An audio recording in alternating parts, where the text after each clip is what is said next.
Hello, everyone, and welcome back to Avatar, the podcast. Comic edition. Comic edition. That's right. We're diving right back into the comics. I'm Booster Greg. My voice is 1,000% better right now. It is astonishing. I thought I would never be able to talk ever again. The only trade-off is I'm a little sniffly, so we're going to try to keep things clear. No. But if you hear me sniffing, sorry. That's why. Yes, I've been having like minor little coughs at night every 5 to 10 minutes, but like, whew, I feel well rested. I can talk. If anyone watched my streams over the past week or two, you would have heard me like I was doing a deep voice without needing to do a deep voice. It was not great. I imagine. It was not great. And at one point in stream, I think I ended it a little earlier than I wanted to because I was just dying slowly.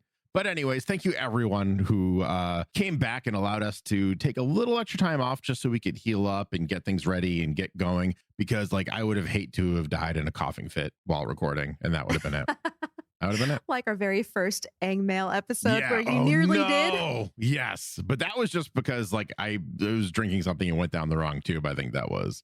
Yeah. This was just like a prolonged. Everyone who talked to me was just like, "You sound terrible," which makes you feel great inside. Oh yeah. Best compliment. Well, just in case you've forgotten, we're going to start off the episode by reading a whole bunch of 5-star reviews. The first one actually comes from Canada. This one came through on December, and then we're going to jump into Great Britain for those reviews. So, Acorn, what's the first 5-star review from Canada? The first review comes from Go Team Avatar, the podcast, who writes, "Top tier. I just received my Spotify review for 2021, and even before my top selections for podcasts was announced, I knew you guys dominated by a landslide. Top tier, my friends. Keep up the amazing work." Oh, thank you.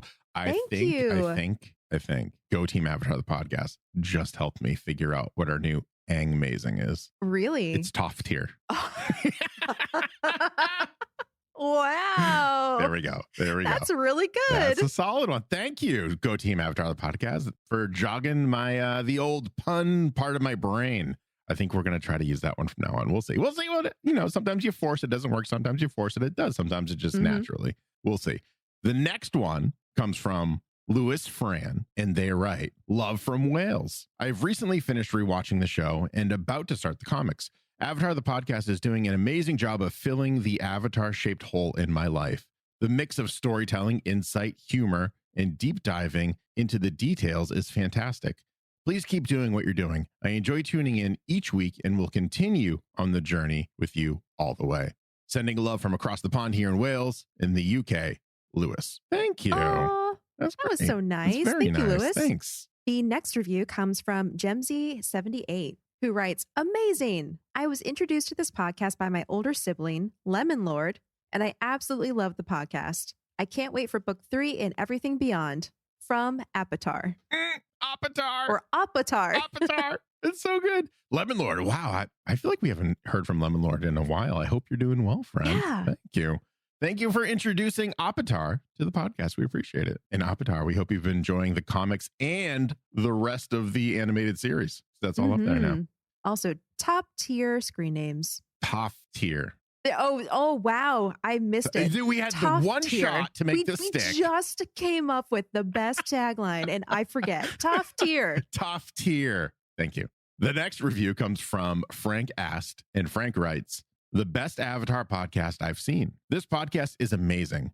Greg and Acorn are really funny and are what I imagine a podcast made by Sokka and Suki. Oh. My favorite episode is The Storm, Book 1, Episode 12. And I love how much detail you go into each episode. Talk about voice actors, lost lore, etc.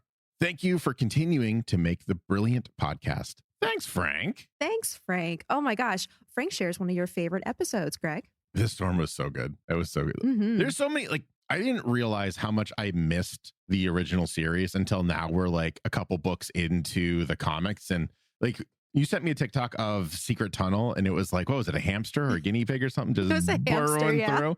And I was like, I miss Chong so much. I know. I was gathering up screenshots for our YouTube thumbnails. And if we have any listeners here who enjoy watching the video version of our podcast, I apologize. We are very behind in posting episodes. So sorry. It's been a process, but we are looking to get the rest of them uploaded very soon. And yeah, going through some of those episodes and pulling screenshots, many a tear was shed. Oh, yeah. I missed it. Yeah, absolutely. It was a good time. I realize there's nothing stopping us from going back and just watching it, but I think it's just a different experience when you're watching it at length like we did, and you're writing about it and you're researching. It's just, I don't know. It felt like school, like it felt like high school kind of, you know, and now it's like it's over. The time it's investment. done. Yeah, that's what it was. All right. Next one comes from, oh, geez, EHDHF, or as I like to call them, EHF.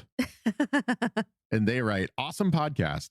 I found this podcast after having watched Avatar: The Last Airbender for the bajillionth time. A person who enjoys hyperbole as well, I see. Give or take a couple jillion. Yep, I think that confirms it. They count like I count. This is what this is. The hosts are so funny and do the recaps really well. Best podcast ever. Well, thanks, Ed Fish. I hope I didn't butcher your name. We appreciate that. Thank you so much. Now, I think your estimation's pretty accurate, right? Yeah. You know, about a bajillion times. Bajillion, jillion, Google zillion, Google jillion. Yeah. I don't know. I'm making up words at this about point. one. Yeah. Yeah. Mm-hmm. Sounds good. Our next review comes from LOL x LOL equals LOL, also known as Jason, who writes, from Jason, in parentheses, amazing, winky face. There it is. There it is.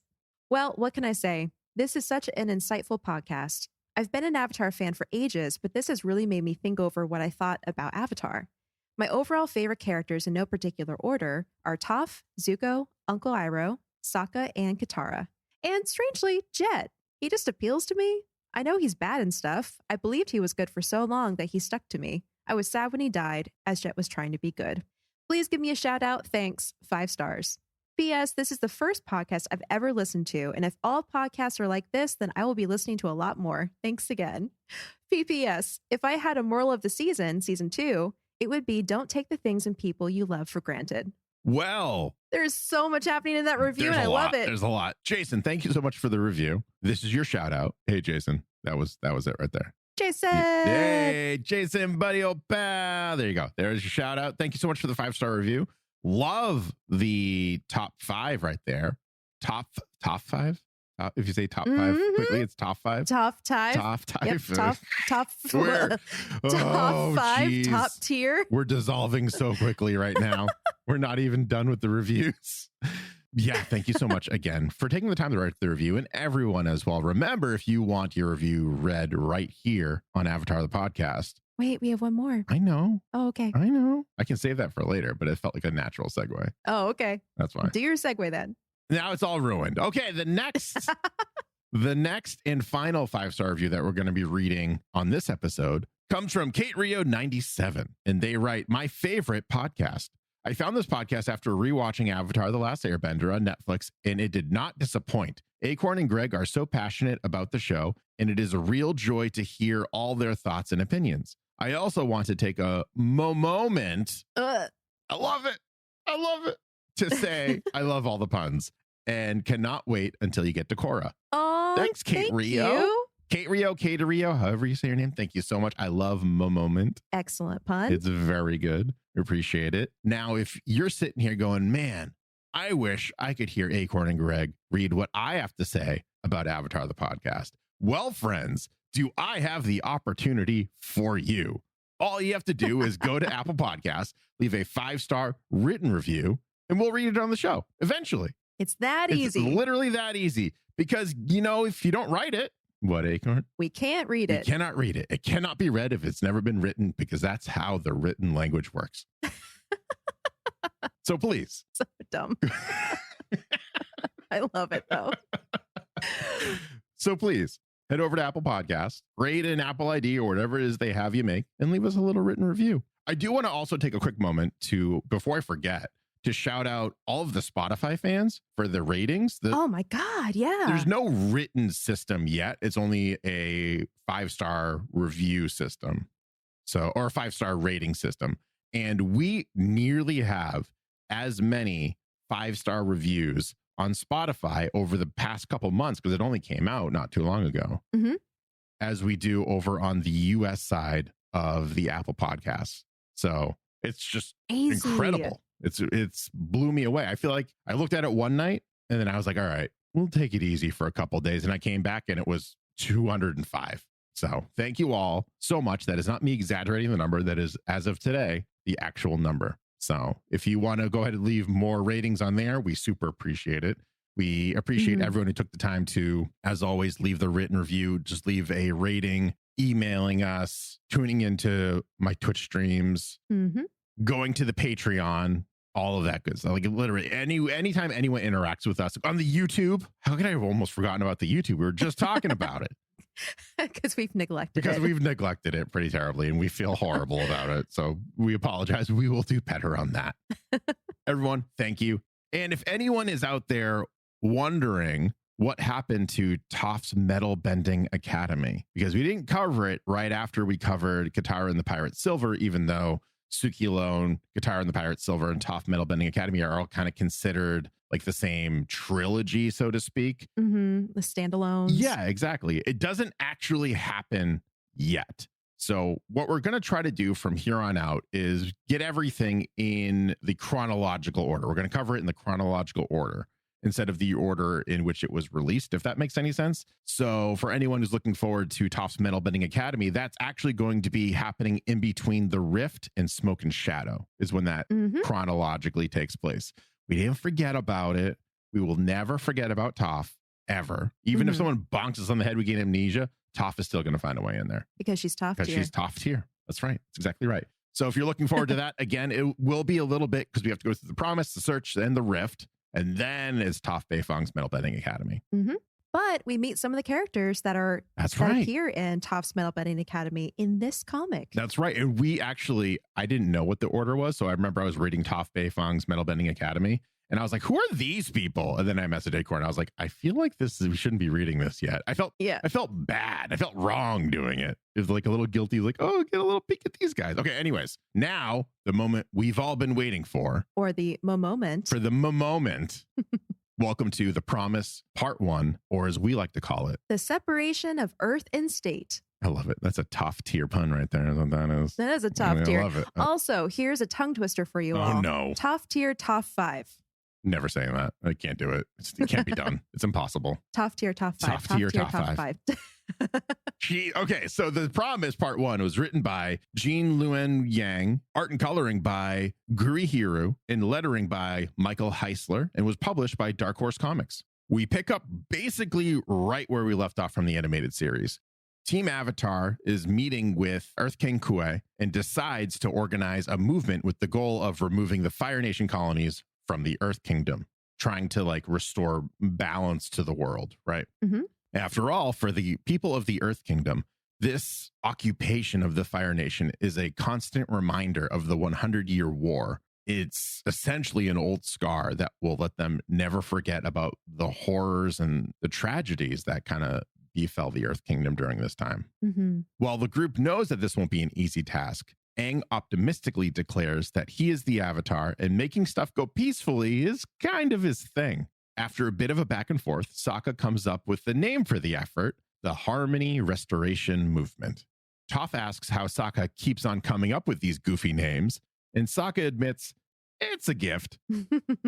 Now, for anyone who's not really aware, the Harmony Restoration Movement took inspiration from the turbulent reform era of the late 19th and early 20th century China, including the self-strengthening and May the 4th movements. Yang considers, Yang, who's the author, he wrote the script for this, considered the Earth Kingdom to be in a position that was similar to that of early 1800s China after the war. So again, pulling out a little bit from history. Yeah. Afterwards, the group goes to the Jasmine Dragon before the Earth King's planned celebration, where he would announce the end of the war as well as the movement. It is here that Aang and Katara kiss for a short while before being interrupted by a quite disturbed Sokka, who does not appreciate the very public display of affection. Katara yells about Sokka knocking before entering a room, but Sokka kindly reminds his sister that they are outside, and knocking only really works when the other people are inside. He then informs Katara that as his sister, she shouldn't be kissing anyone in front of him, as it is Katara's sisterly duty to avoid giving him the Oogies. The Oogies. Oogies. Before things escalate further, Aang asks what Sokka came outside for in the first place, and the young warrior tells the Avatar that they are about to head out to the celebration. Mm-hmm. And God, I love this. Yeah. I love that it's literally a continuation of what happened in the final episode. So for me, and especially because the comic introduces the classic show's intro where it does, water and goes the whole thing. Like it felt kind of like watching a new episode. It did. Except in written form. I was really excited. And then actually like throughout the whole comic, I had that feeling of this feels like an actual episode of Avatar: The Last Airbender. And I found that the reason for that is because Yang's approach to writing the promise was kind of like in a purist sense. He collaborated very closely with Bryke and was picking up on a lot of the themes that Bryke introduced, Bryke and the writing team. Yeah. So I was so thrilled with this comic after especially, Suki alone was kind of okay. Yeah. And Katara and the Pirate Silver was fun, but like this felt meaty. It felt like we were actually adding to the canon. I also think, for me anyways, it's the inclusion of these, inspirations from history that really cemented it, right? Because while what we've read in the comics so far was good, and even Team Avatar Tales and Lost Adventures kind of added a little bit to the mythos, we're not getting a continuation. We're not getting like this feeling of, wow, we're watching our friends again kind of go through life and kind of make their way through the waters as they grow into more mature situations. Mm-hmm. So I agree. Yeah, it was very cool. You get me like the goosebumps. It was like I was watching everything for the first time again. Yeah. Yeah. So the entire gang has an amazing time flying on Appa while fireworks explode in celebration around them. And I say the gang, but it's really the gang minus Toph, because Toph does not appreciate the sudden explosions going on around her that she can't predict. Yeah. And I think she gives Sokka a hard time. She's like, you know what it's like? And she just yells, boom, right in his ear. And he's like, yeah. And, they knock it off after a while. Aang notices that Zuko seems, extra Zuko-esque during the celebration. He's just super broody.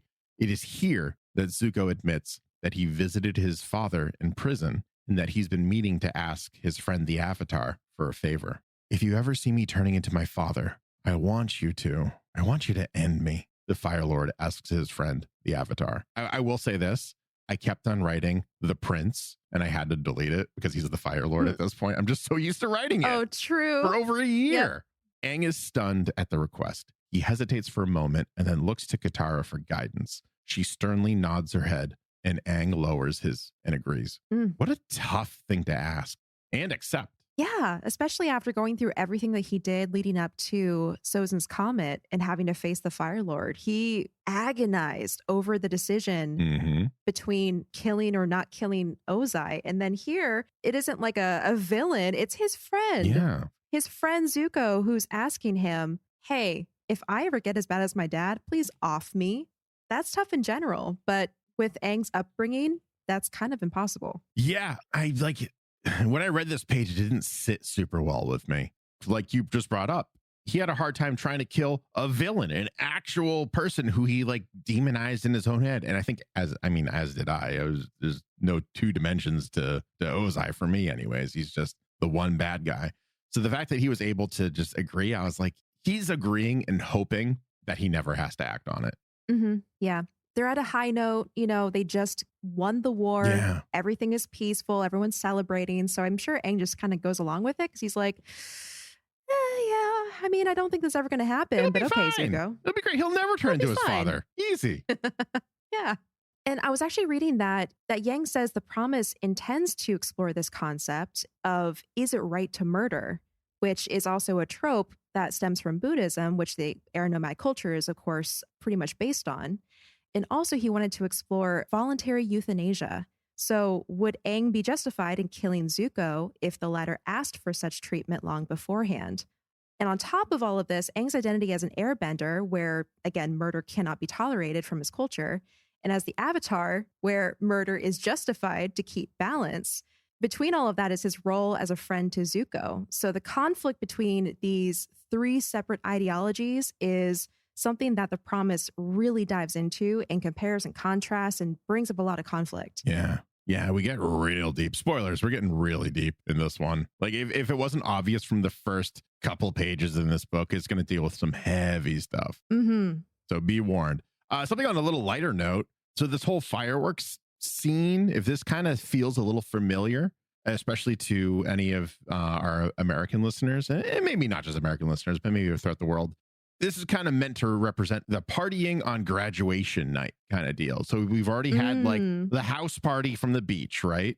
And we've already had the nightmares and daydreams, final exam nightmares. Like, it's kind of like continuing this pattern, which is kind of cool. And it's something that feels like relatable and kind of, I think, grounds the series a bit more, which is cool. Yeah. The modern cultural influences definitely makes it feel relatable. Yeah.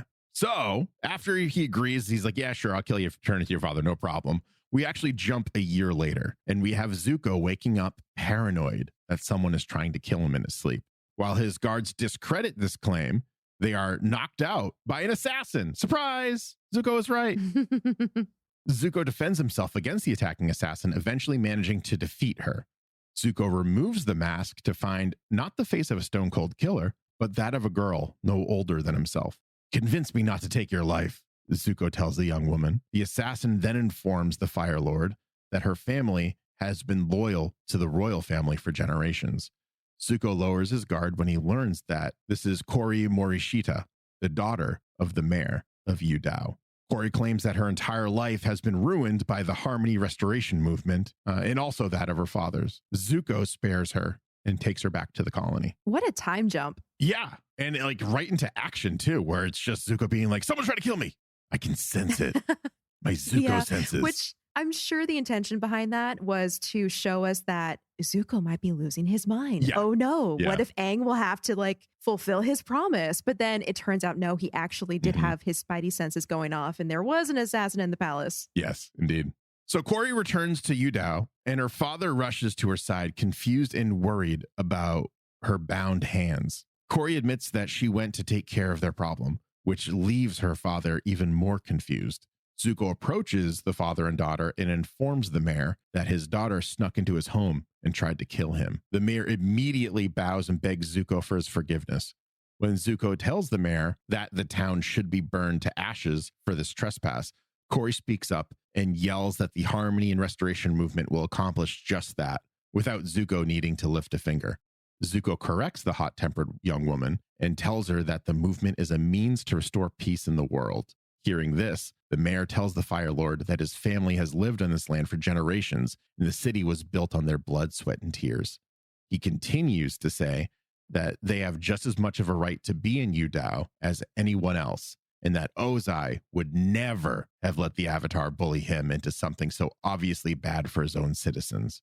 Zuko has a flashback to his first confrontation with his father as Fire Lord.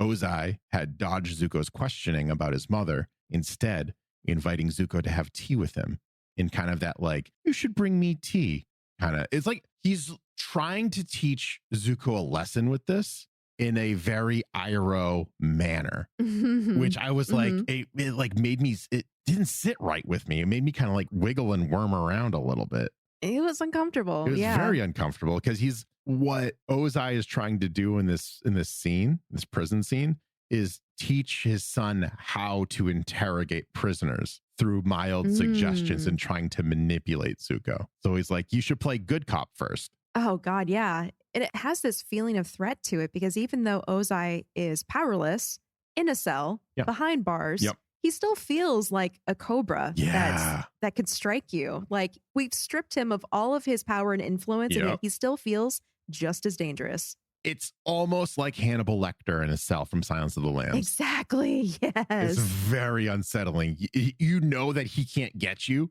but like you don't really know if he can't get you. It's very well done. For being written in a comic form, which is the first real continuation from the animated series, they did a fantastic job with the simplicity of the page layouts in the prison. I agree. It's very simple, very straightforward. They let the material speak for itself. So Ozai dodges the questions, and he kind of gives that little like influence on how to, or the suggestions on how to interrogate, at least as I read it. And Zuko leaves because he's pretty mad. And Ozai claims that Zuko would return. I'll see you again, Zuko. Don't worry. And I'll be right here. That's kind of the attitude he gives off. Zuko, back in the present outside of the flashback scene, does not take kindly to the mention of his father and the comparison. He immediately shoves the mayor against a nearby wall and exclaims that he is not his father. Fire Lord Ozai had many faults, but he was never a coward. He was never a traitor, the mayor tells Zuko, and Zuko's gaze intensifies. I was so afraid for the mayor. I was like, don't say this. Yep. Don't tell this to him. He has anger problems. Come on. Yep, that was a very dangerous thing to say to Zuko after the journey that he's been on. Yeah. With his family and his honor. Mm-hmm. That was something I had to think about too for a little bit, because hearing someone call Zuko a traitor really like jarred me. I was like, people could actually think that Zuko is a traitor to his country. And then I thought about it a little bit, and I think they see him as a traitor because of their livelihoods, I guess. Kind of like he's also pulling like a young man type of thing on Zuko. Yeah. Oh, he definitely is. Yeah. Like, for shame, young man, you should know better. Respect your elders. Yeah, I for sure got that vibe as well. So that's a great call. I was feeling that, but I wasn't like, I couldn't verbalize that. But yeah, it's like, your father would never do such a thing in my day. That kind of like, I don't think the mayor sounds like that, but that's kind of the vibe he was giving off. Mm-hmm. And also the thing about it from their perspective as well, like they're in this thriving state, this city, right? And Zuko's looking to kind of like break that up. So I kind of read this as the mayor is very far removed from current events. Not quite Earth King Kuai removed, but like pretty removed. So it would only be natural that a lot of that brainwashing, for lack of a better term, that happens in the Fire Nation, especially through the 100-year war, kind of sticks with the mayor. Yeah, it's a good reminder that while we've traveled very closely with the main cast of the show through everything that they went through to end the war, there are so many colonies and groups of people around the world that didn't have that exposure. And they probably received news and word weeks after it happens sometimes. So this is it comes across as a very insulated colony, Yudao is. Yeah. Off the coast of the Fire Nation, Aang is consoling Mayor Nishi about returning to the Fire Nation. So he's already bringing people back and forth, right? He's ferrying people from the colonies to back home, essentially, back to the Fire Nation. He claims that life will be better and that things are different in the Fire Nation now. When they land, an army officer orders that the cargo ship be reloaded and that all the colonials return to the Earth Kingdom, as Zuko has withdrawn his support of the Harmony Restoration Movement. The group is stunned at this news. Yeah, that's not the greatest way to receive word of a major change like that. Yeah. And it also kind of makes Aang look like an idiot. Yeah. Which is not great. Like, this is the almighty powerful Avatar, and he doesn't even know what he's doing. He's not up to date on things. Oh, Zuko, what are you doing? Well, everyone's chewing on that for a little bit. We are going to see quite possibly the best academy in the whole of the Avatar: The Last Airbender series. And that is the Beifong Metal Bending Academy. This is our first look at it ever. Yep. I love it. So we have top students looking out of the window, and they notice that this crisis is brewing in Yudao. Toph tells them to get back to their lessons, but the Lily Livers tell their master that something bad seems to be happening in town.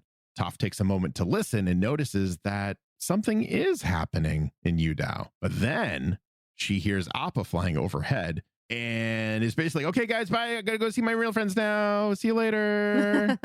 By the way, practice your forms or I'm gonna beat you up when I come back. Okay, bye. That's what she does. That's basically it. Basically. Toph then uses earthbending to leap onto Appa, where she is told about the events unfolding in town and Zuko's change of heart.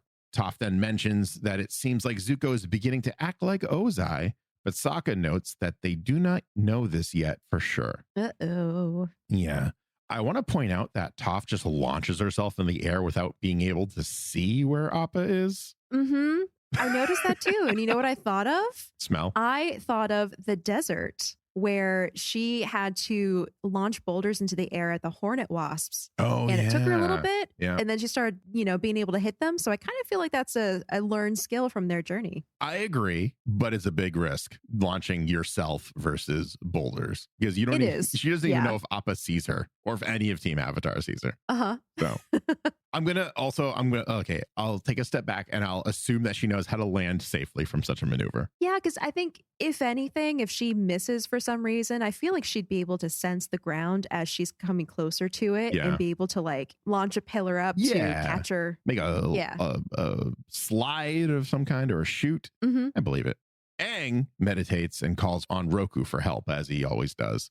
Roku apologizes to Aang that he must continue to deal with the consequences of his own indecisiveness, and Aang regrets making that promise to his friend.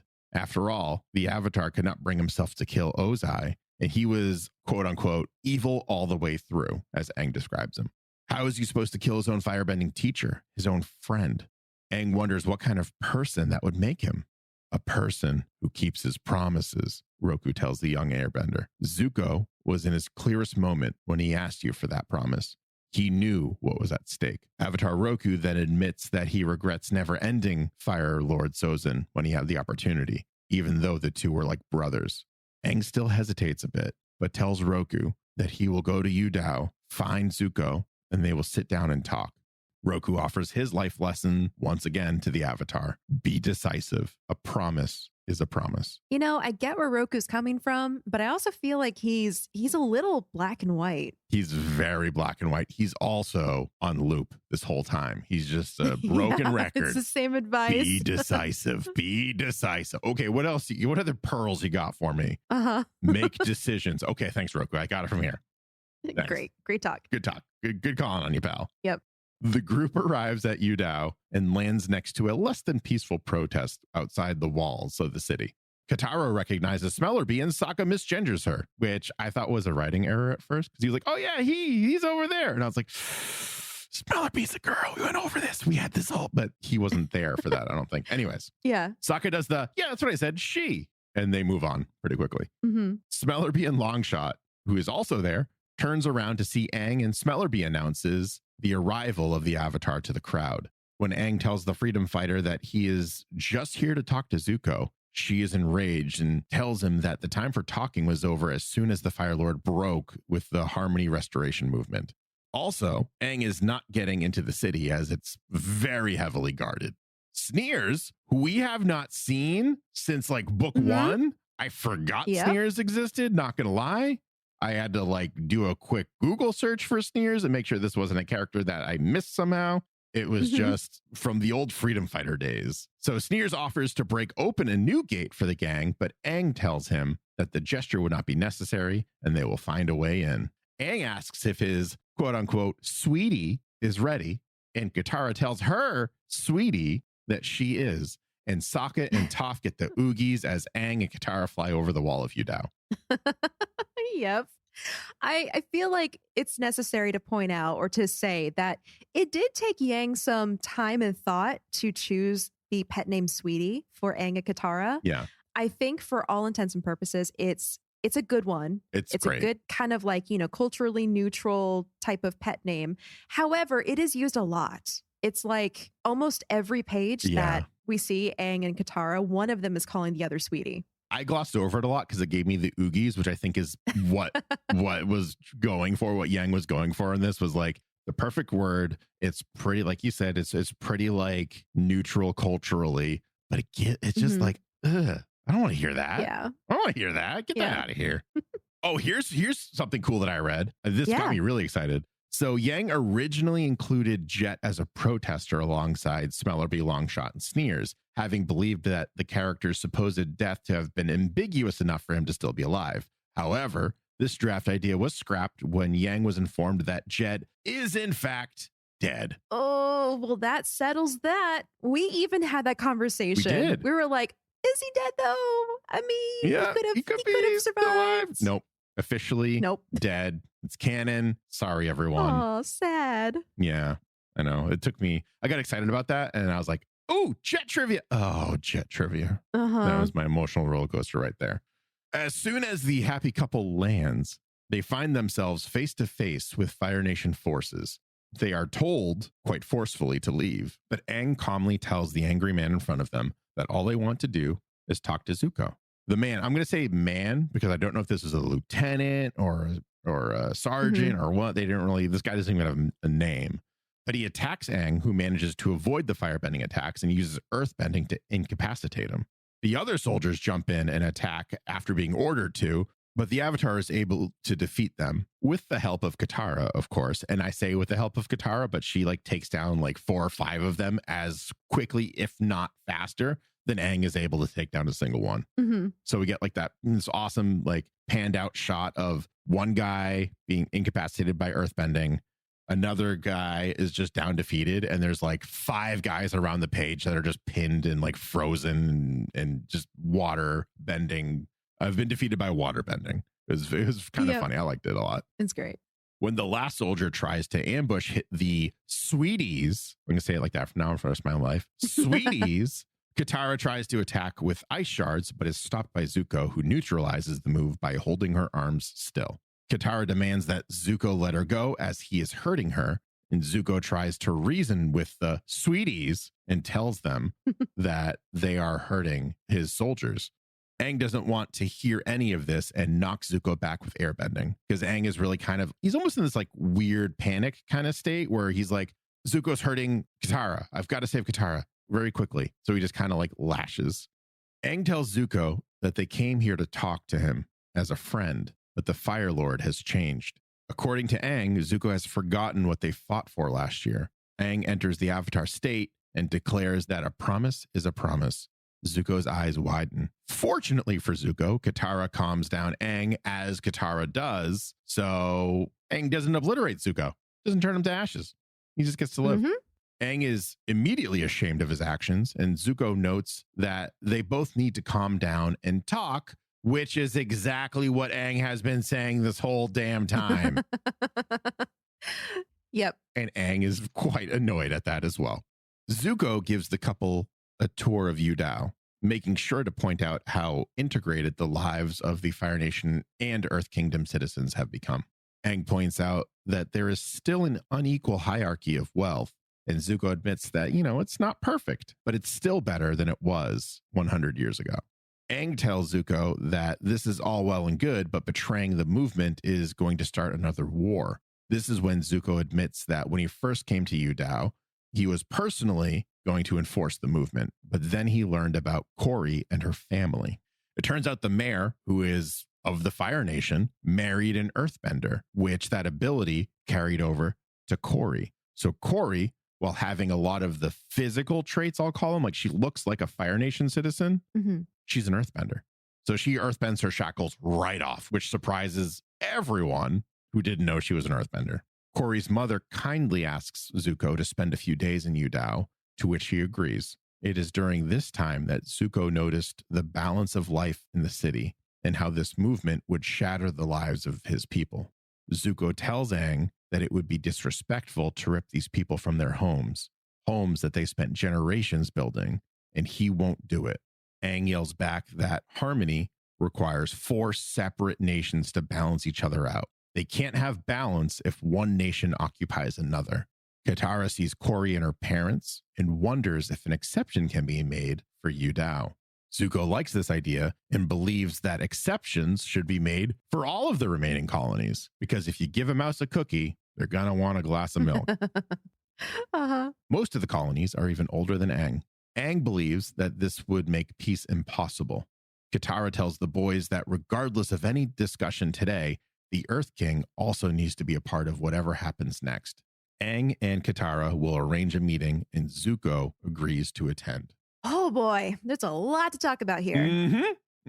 First of all, I really, really enjoyed the way that they portrayed the blending of cultures here. Me too. And when you think about it, like after 100 years of division and occupation, few people would think this was an outcome unless they actually see it for themselves. So the fact that they went in there thinking that there were still very clear divides between the Fire Nation and the Earth Kingdom, but then seeing how they came together, like that's so cool. Yeah. There's also some pretty good foreshadowing to Korra, because what I remember in Korra is there was quite a bit of like mixed families, I guess, for lack of a better term. So even Tenzin, right? Tenzin is the son of a waterbender and an airbender. So we have a lot of that, like a lot of culture gets mixed together. And this is like our first taste of it, canonically speaking. Yep, exactly. Which is also very realistic because this happens all over the world. Yeah. Throughout history. And I just like how they're portraying this. I like that they are portraying this. They didn't have to, but like you said, it's a realistic outcome of what would happen. And there is no right or wrong in here. Yeah. Roku would be completely out of his element. He would just say, decide, and just be broken. Yep. Yeah. And that's a really important distinction to make, because while Aang is getting advice from his past lives, including Roku, he points out later they lived in a very different time and things are different. We're experiencing progress. We're moving on. Things are changing. And change is what we're reacting to, not trying to keep the world the same. But right now, Aang is still seeing the world the way it was taught to him, with 4 distinct nations, because distinction brings balance. So he's currently not able to wrap his head around the fact that the lines are starting to blur. And it's not 4 distinct nations anymore. We're starting to get the in-between nations that are a combination of more than one. Yeah. And he also, like you said, has that very old school kind of way of thinking about balance. Like for him, balance is of the elements, not of the people. Yep. And that's very, very different. Exactly. I got very excited when they introduced this, because it showed that while the animated series was maturing itself, this is like a large leap into maturity for subject matters for Avatar. And they're not sugarcoating it. They're just saying this is what it is. Yep. It's amazing. Starting to top tier writing. Yes, it is top tier writing.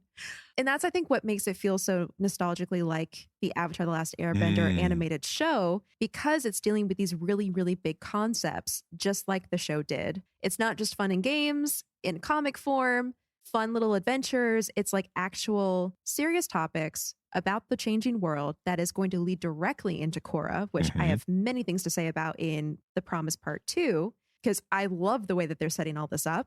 But I also want to talk about some fun facts about this section of the comic and Yu Dao itself. Yes. Because I read that on page 60 for me, but page 62 in the library edition, if that's the one that you were reading, every Chinese character on that page in the street scene, when they're walking down the street of Yu Dao and Zuko's talking to them, that was contributed by Yang's mother, who had told him in his youth to develop his Chinese signage, lest he regret it later. So I thought that was a fun fact that Yang got his mom to write all of the Chinese characters. And it was kind of like a I told you so moment, because he had to get her help, because he didn't learn his Chinese calligraphy well enough to do it himself.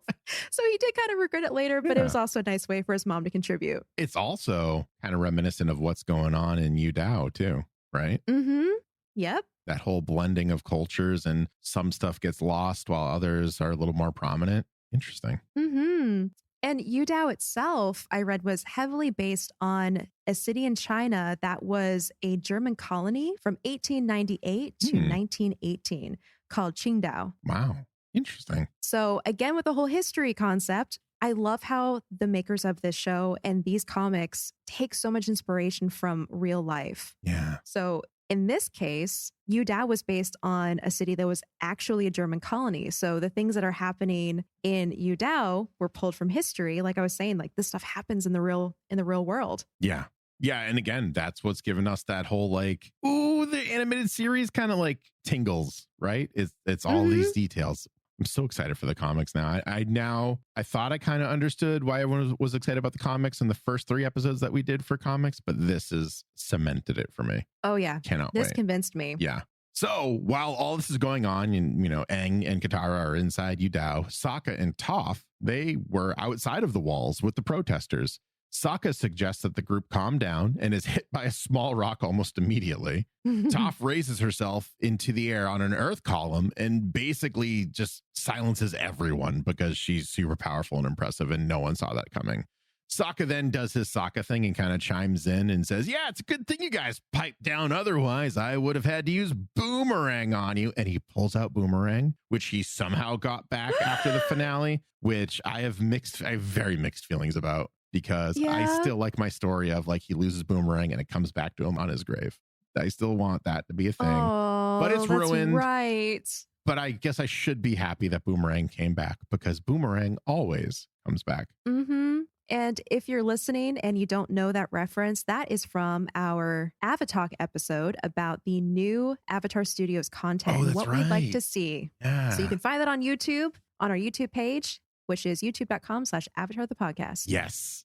So he kind of threatens them all, like, I would have had to unleash Boomerang on you. And one of the protesters mocks Boomerang, which was a mistake, because he gets knocked out by the loyal weapon very quickly. There are so many moments in this comic where it's like, do you want me to show you hands? Yeah. Excuse me? Don't tempt Boomerang. Boomerang doesn't play around. So Aang and Katara fly back over the wall, and Aang explains the situation to Sokka, Toph, and Smellerbee. Smellerbee is angry that Zuko is not leaving and gives Aang an ultimatum. She tells the Avatar that she will lead the freedom fighters in a revolt if the Fire Nation has not left within 4 days. The gang takes off to the sky, and Toph doesn't really understand what's going on and why they need to talk to Earth King Kuei. Aang thanks Katara for helping him out of the Avatar state earlier. Katara accepts his thanks by hugging him, which gives Sokka the Oogies again. Katara loses her temper and yells that she is sick of hearing about the Oogies and she doesn't even know what it means. Toph is able to help with this problem and explain the concept to Katara by taking her hand and licking it with the most slobbery tongue she can muster. It is like, it's like, comic book fans, it's like Venom level of slobber. Yeah. It was gross. Yeah, which is so well done because it gave me the Oogies. Yeah. And so Katara is immediately grossed out and yells, Oogie, which you can like, they do like this big pan out and you can see Appa off in the distance, and Oogie is about as big as Appa is in the panel. Yep. Meanwhile, at the Fire Nation capital, Zuko returns to his palace where May awaits. May is mad at Zuko because she didn't know he had left and had to find out from one of the official notices that were posted around the capital, which is the second time Zuko's done something like this to May, if anyone's keeping track here, which the first time being when Zuko kind of renounces the Fire Nation, obviously, and goes off and, you know, runs off into the night, leaving only a note. Zuko realizes his mistake again and apologizes. May then tries to console him and even points out how tired he looks from a lack of sleep. She then tells Zuko that his guards are incompetent idiots, and she has asked the Kyoshi warriors to take over guard duty, which still includes Ty Lee, because she's a Kyoshi warrior, if you forgot. I love it. Love it. The one thing I really like about that, too, I want to make a quick note, is they don't tell you which one is Ty Lee. Like, they don't be like, hi, I'm Ty Lee over here. You just have to know from being a fan, which is great. You recognize her. Yeah, exactly. And the same thing with Suki, is you just know what she looks like in the garb, the makeup and the whole thing. That night, Zuko wakes up again. When he checks outside, Suki and Ty Lee claim that nothing is wrong. Zuko tells Suki and Ty Lee that he is leaving to get a drink of water and lets them know that he doesn't need them to follow. Instead, sneaky Zuko sneaks off with tea in hand to talk to his father. I need your advice, father, Zuko says through his teeth as Ozai grins, feeling the warmth of the tea against his face. The end. Zuko. I got so uncomfortable with that scene. It was, again, so well done because Zuko is just fighting away his pride to be here, because he needs to know how his father kept this balance, which I think he kind of knows. And the balance was everything just stays put. And that's what it is. And Ozai, we just see like from the nose down with the cup of tea. And it's just this Joker-esque grin, which is probably because he's voiced by Mark Hamill, which is why I thought about that. But it was just so cool. And I can't wait to read more about that conversation, because it's not going to be good for Zuko. He's going to get manipulated. Nope. It's just, come on. Anyways, back to our old little format here that we love so much. Acorn, I got to know, who is the MVP of this issue for you? Man, that's a tough question, I think. But if we go by our tried and true definition of what an MVP is, it is the person that drives the story forward, who makes the biggest impact. And by the definition, I might have to go with Corey.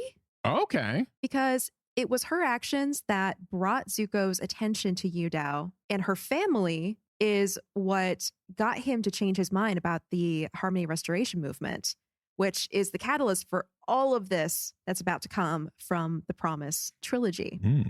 Now, with that being said, I have like mixed feelings about Corey.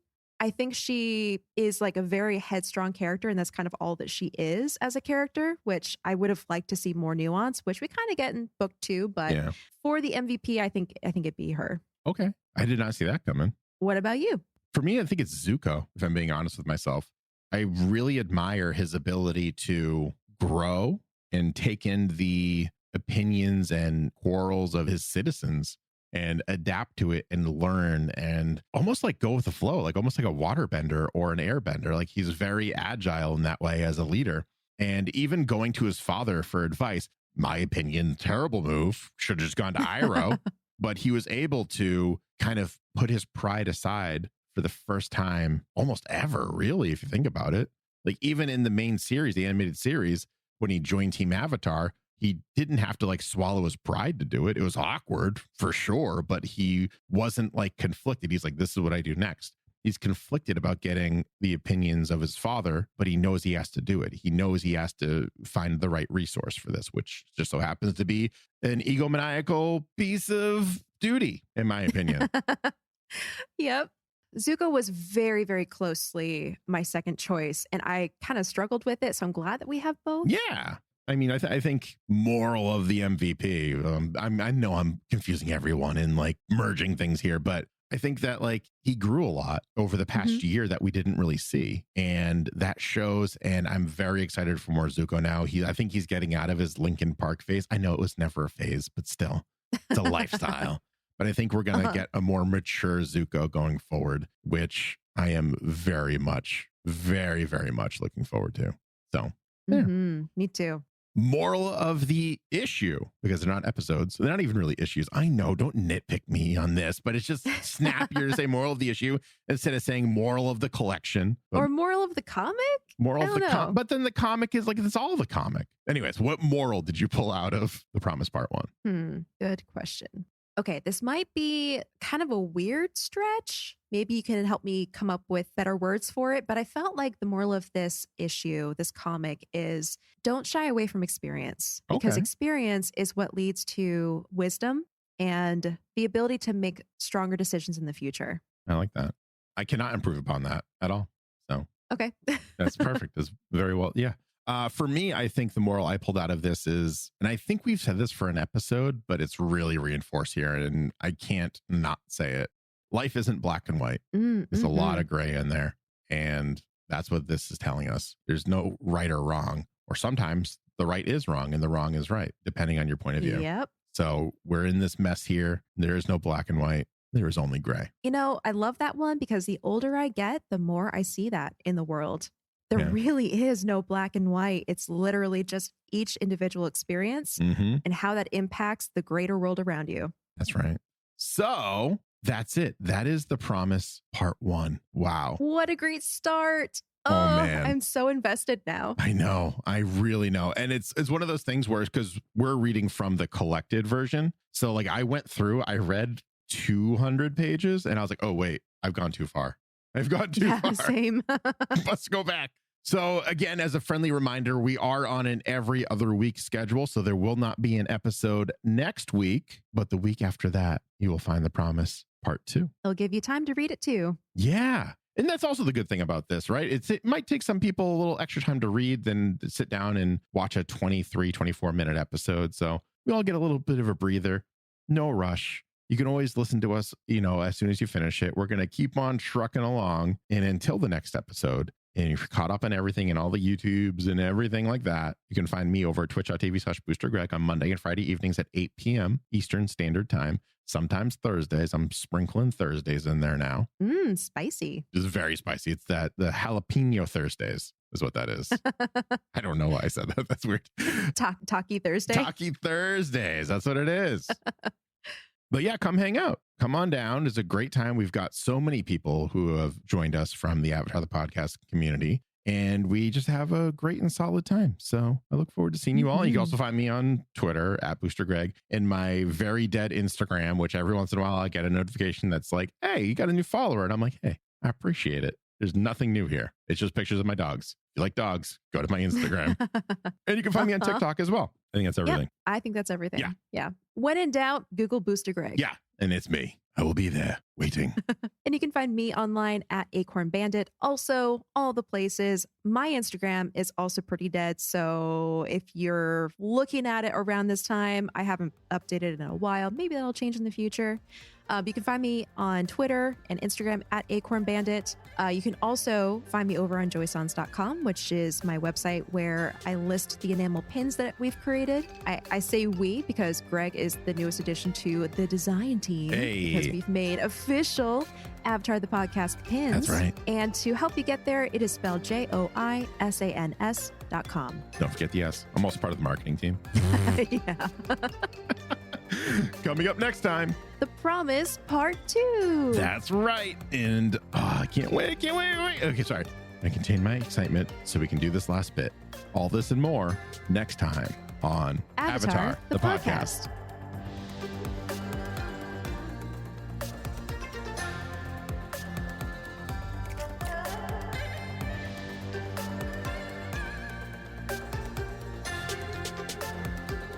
Avatar, the podcast, is a proud part of the Geek Generation Network. Remember to check out all of our podcasts at thegeekgeneration.com.